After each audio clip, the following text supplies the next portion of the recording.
எல்லாருக்கும் வணக்கம். பிரமிட் ஆன்மீக மன்றம் and PMC Tamil YouTube channel இணைந்து நடத்தும் கரூர் தியான மகா யக்னம்.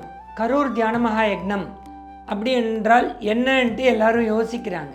தியானம், குரூப் மெடிடேஷன் எவ்வளவு பவர்ஃபுல் தெரியுமா? குரூப் மெடிடேஷன் ஒரு உதாரணத்துக்கு நாம் ஒரு நாளைக்கு 3 மணி நேரம் தியானம் பண்ணுறோம். 3 மணி நேரம் தியான சக்தி. இந்த மாதிரி 10 நாள் பண்ணால் 3 மணி நேரம் இன்ட்டு 10 நாள் 30 மணி நேரம்.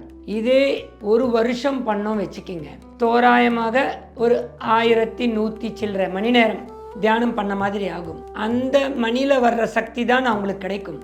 ஆனால் இந்த குரூப் மெடிடேஷனில் 3 மணி நேரம் ஒரு 500 பேர் கலந்துக்கிறாங்க வச்சுக்கிங்களேன்.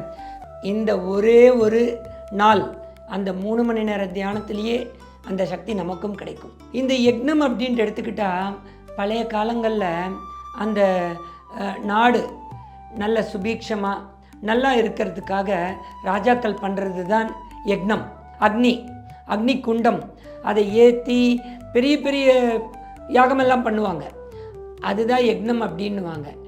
அதை நம்ம பத்ரிஜி இப்போது நாம் எல்லாரும் ஒன்றா சேர்ந்து தியானம் பண்ணும்போது அந்த ஏரியாவே தோராயமாக பல கிலோமீட்டர் அளவுக்கு அங்கே வாழ்கிற மக்கள் எல்லாருமே செழிப்பாக சிறப்பாக வாழ முடியும். பல நாடுகளில் கலவரம் நடக்குது, ஜாதி பிரச்சனை எல்லாமே இந்த குரூப் மெடிடேஷன் எனர்ஜி அந்த இடத்திற்கு ஸ்ப்ரெட் ஆகி அங்கே ஒரு அமைதி, ஒரு சமாதானம் நிலவும்.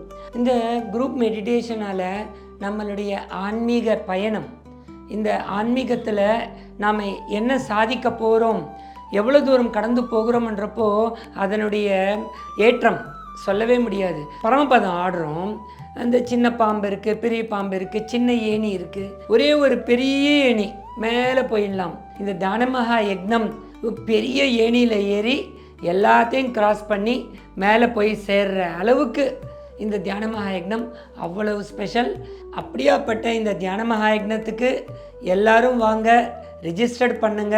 நாம் எல்லாரும் ஒன்றா சேர்ந்து தியானம் பண்ணி அந்த 2 நாட்களும் தியானம், ஞானம், பரதநாட்டியம், கலை நிகழ்ச்சிகள், சுட சுட சுவையான சாப்பாடு அங்கேயே தங்குற அளவுக்கு ஏற்பாடுகள் பண்ணியிருக்கோம். ஸோ நீங்கள் எல்லாரும் வந்து கலந்துக்கிட்டு நீங்களும் நன்மை அடைந்து இந்த சமுதாயத்திற்கும் நன்மை ஏற்படும்படியாக செய்யும்படி கேட்டுக்கொள்கிறேன்.